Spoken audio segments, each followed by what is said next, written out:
आज आपण करणार आहेत गणपतीचे आवडतात ते मोदक. वेलची घेतली आहे आणि ही हळदीची पानं घेतली आहे.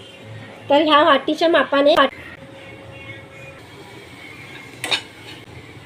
आता पाहू शकता रवा तो मी आता ह्याच्यात टाकणार आहे.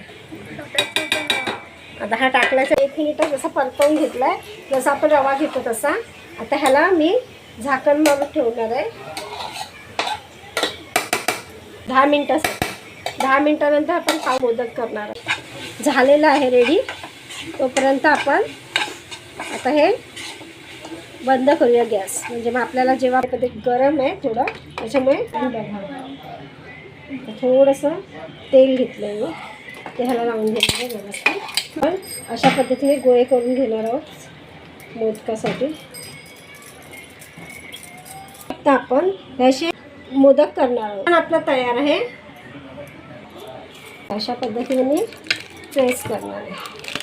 आता हे प्रेस केल्याच्या नंतर असा आपला आकार आलेला आहे ह्याला. आता मी तुम्हाला दाखवते एक वळण. हा बघा. आणि त्याच्यानंतर आपण हे असे वळवणार आहोत.